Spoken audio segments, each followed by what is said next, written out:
tuna steak, okay? It's day 3 of poke. Hey y'all, and welcome back to Keisha's Crumbs. So this is day 3 of Poke Bowl, honey, and I'm so sorry I'm running late today. I'm just going to try and voice over this entire video. That is a mixture of ginger and garlic and sesame oil that you see on that tuna steak. That's what I marinated it in. So and some lemon juice as well, because I wanted to make sure that I had enough acid in the garlic and in the lemon to start to somewhat cook the tuna steak as it was marinating, because all I'm gonna do is a very hard sear on both sides of this tuna steak. So baby, if you grossed out by pink meat, you need to close your eyes. I ain't gonna tell you this video ain't for you, honey, because I want you to watch it, okay? And yes, the grease is splattering all over the stove, but there's no other way to do it, honey, because that pan has to be hot, hot, hot when you get ready to sear your tuna steak. Now, the good thing about it is at least I have a glass top stove, because just imagine if I had grates with a gas stove, it would be even more horrendous of a cleanup. So it's all good, y'all, don't worry about it. So I'm letting you know this is where the cooking has stopped. So just that quickly I sear both sides and I cut the fire off, and then I'm letting that fillet of tuna sit in the pan until we're ready for it. So let's get ready to poke. So we're going back in with the kale salad. Remember, we had kale, cabbage, green cabbage, red cabbage, radicchio. This is that same mix, okay? I'm using very little of it. As you can see, this is a wider bowl. Y'all, I was hungry yesterday and I did not have time to play around with that other turquoise looking bowl. I mean, it's deep, but you know, I wanted something wide. I need to be able to get into it, honey. Much like tonight, I haven't even made the poke for tonight yet. But I am editing this one so that I could go ahead and upload. You can see we have our bright and tangy peach there on the side. Again, from Aldi. Got to give Aldi their props. This is some ponzu citrus. I don't know if I ever told y'all that I got this. Remember, we had the mirin at first. So ponzu is different in that it's a little bright. It's a little brighter in flavor than the mirin. It's a little fruitier and it's just delicious. That's what we have been looking for all along, and we finally found it. For everything, there's a season, honey. Yes, because yes, these 3 ones say that. So now I got the little cute salt container for my pink Himalayan, since I'm always grabbing for a sprinkle or two. I wanted to share that. This is our low sodium soy, and I have started to use low sodium soy because I found that it is just as flavorful. I like the robust flavor of soy sauce. Don't necessarily need all of the sodium when you have these other sodium rich sauces. Now I'm going in with the sprouts.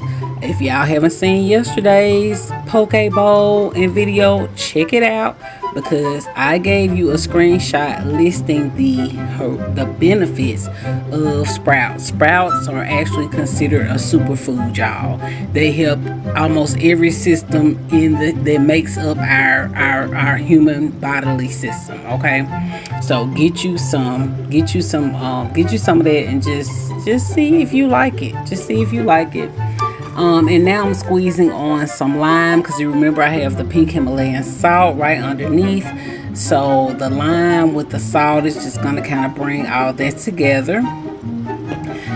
For the first time tonight on day 3, y'all, we're going in with some white onion, and that little pink you see, that's just a little shard of tomato. I had a dice of tomato mixed in with my onion. And so this is white onion. I had a hard time deciding what vegetables I wanted to do since I was using tuna steak, but that's what I decided on. I love onion with fish, whether my fish is fried, baked, or laid to the side, honey. I'm gonna want some white onions with it, so I definitely had to have onions. Now I'm arranging my tomato. Again, I'm going to continue with doing the little pockets of veggies on the top of the poke bowl because that is a staple presentation for all poke bowls. No matter what proteins or what veggies, you always just put it in pockets, across the top of the bowl as you see me doing here. Now I'm going in with my combinations of seeds and dried cranberry. I loved having the cranberry for that pop of sweetness. In addition to that, the only other sweet element are these candied jalapenos, y'all. I'll be honest, I bought them when I saw them at the store. I bought them to see what they taste like.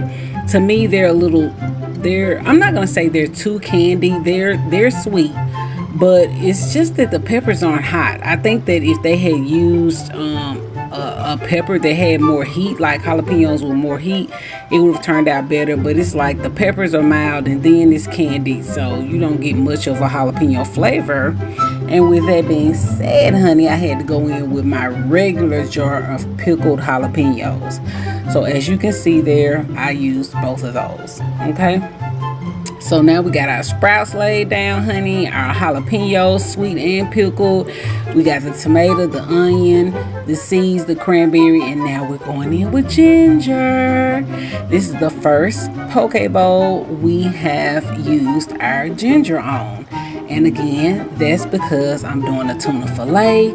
And I guess I can say this is another element of sweetness. Ginger is ever so slightly sweet, I should say, but then it's a little tangy at the same time. So I said, yeah, let's go ahead and do that. And now I'm just creating a little pocket to squeeze in the wasabi because we realize it's not attractive in any way, shape, or form. So I said, instead of me trying to put it across the whole dish, I'll just put a little pocket in and go in and dip it as needed, honey. And then also I decided to put this beautiful fillet on in a whole piece instead of trying to slice it because I just thought it was a beautiful fillet. I love the color on it, so I left it whole. And now what you see me spooning in is my fermented soybeans. So remember, I told you all once I tasted this is perfect. I mean, it goes with the poke just perfectly. I think it also goes with like pho, things of that sort. So you will be seeing me use this on every single bowl. And I love the deep, rich color of this fermented soybean. So I put it right in the middle. It almost looks like a cute little ornament. So I used my tiny spoon to put it in the middle. Now the only thing I wasn't satisfied with as far as color on this poke bowl are my tomatoes. There was a Roma tomato, y'all, but for some reason it came from Walmart. You should know with Walmart's produce, it's just not red enough. But anyway, we have our bowl covered at this point. So I'm going in with the sriracha, okay, to give that extra little element of heat. And then we have the creamy cilantro lime sauce. Okay, we're gonna top every poke bowl with the everything bagel seasoning, and that's what you see me doing here. Again, I'm gonna make sure I don't put too much on it in the beginning because I want to have a very nice picture. I had a few slices of radish left, so I'm just kind of tucking those in the corner. Remember, I told you all I am going to make some pickled radish and pickled red onion, and I will be sure to record that so I can upload it and share it with you in the form of a video. And then I'm just adding a lime wedge on the side because, of course, I want to drizzle that thing in lime, honey. Now here you see I have some Asian style sesame ginger dressing. So that's why I didn't go too heavy with the drizzle, because I have this dressing and I put it to the side because I didn't want to use too much. But remember that our salmon fillet, it was marinated in sesame, right? So I figured this sesame ginger dressing would pair very, very well with it, in which it did. And so now we are going in for a taste, honey. Now you know it's going to take me a minute to get this bite together. I have to get some seeds. I'm grabbing in for some kale. I wanted to make sure I got some rice, then I got some tomato. Now, one reason why it's a little more difficult to arrange the bite in this bowl is because the bowl is more shallow. If you remember, our other bowls were deeper, so it's easier to just dig straight down and get the perfect bite. But I'm just making sure that I can get everything. I didn't want to use a knife for the tuna. You can see how bright and beautiful that tuna is on the inside. It was delicious. I'm grabbing a piece of radish, and honey, we're going in. Fermented soybean. I'm so ready to taste this, y'all. My mouth is watering all over again because I haven't eaten tonight. And I have to get to it, honey. Trying to get that bite together. Y'all, it's so important. When you take so much time to arrange a dish and you think carefully about what ingredients you want to put in, especially this is fresh, right? We're not adding a lot of seasoning, a lot of fat. This is mostly fresh food that we're eating.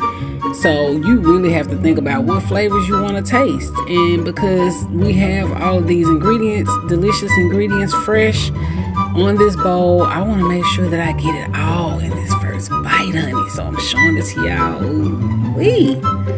Ooh-wee, y'all. Yesterday was a long day, so please forgive the way I look, honey. I know I'm a little dry, but don't worry about it. Just worry about getting you some poke.